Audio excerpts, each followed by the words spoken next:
সুড়ঙ্গটিকে বাধা দিয়ে রেখেছিল। কিন্তু ওই জায়গায় থেকে ক্যামেরার অ্যাঙ্গেল যখনই নিচে করা হয়, বিজ্ঞানীরা তখন দেখতে পায় লাল রঙের কিছু অক্ষর, যা পিরামিড তৈরির সময় লেখা হয়েছিল। কিন্তু দুর্ভাগ্যের বিষয়, লাল রঙের ওই অক্ষরগুলি যে ভাষায় লেখা হয়েছিল, ওই ভাষাগুলি কেউই উদ্ধার করতে পারেনি। বিজ্ঞানীরা ভাষাটিকে ডিকোড করার চেষ্টা করেছিল, কিন্তু ওনাদের ধারণার বাইরে ছিল। বিজ্ঞানীরা মনে করে পিরামিড স্ক্যান করার সময় তারা যে গোপন ঘরটি দেখেছিল তা ওই শেষের দেওয়ালের ওপাশেই রয়েছে।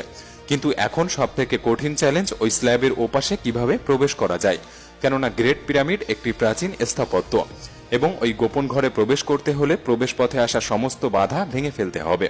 সুতরাং কোনো দেশের সরকারই চাইবে না তাদের এমন প্রাচীন স্থাপত্যের কোনো ক্ষতি হোক, কারণ প্রাচীন স্থাপত্য একটি অমূল্য রত্ন, যা কোনো এক্সপেরিমেন্টের জায়গা নয়।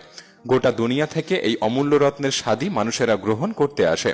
মিশরে মোট 8টি পিরামিড থাকা সত্ত্বেও গিজার পিরামিড দেখতে প্রচুর সংখ্যক মানুষের ভিড় জমায়, কেননা গ্রেট পিরামিড সবচেয়ে রহস্যময় জায়গা। না জানি এমন কতগুলি রহস্যময় ঘর গ্রেট পিরামিডের ভিতর লুকিয়ে রয়েছে, যা ইজিপ্টের সরকার হয়তো কোনোদিনই সেই রহস্য উদ্ঘাটন করতে চায় না। তারা হয়তো চায় মানুষের কৌতূহল বজায় থাকুক। হয়তো সেই কারণেই মিশরের প্রাচীন পুরাতত্ত্ব মন্ত্রী জাইহাওয়াস গ্রেট পিরামিড থেকে পাওয়া কিছু সন্দেহজনক জিনিস গোপনে চুরি করে নিয়েছিলেন। আসলেই ভবিষ্যৎ বলতে পারবে গ্রেট পিরামিডের ভেতরে কি রহস্য লুকিয়ে রয়েছে।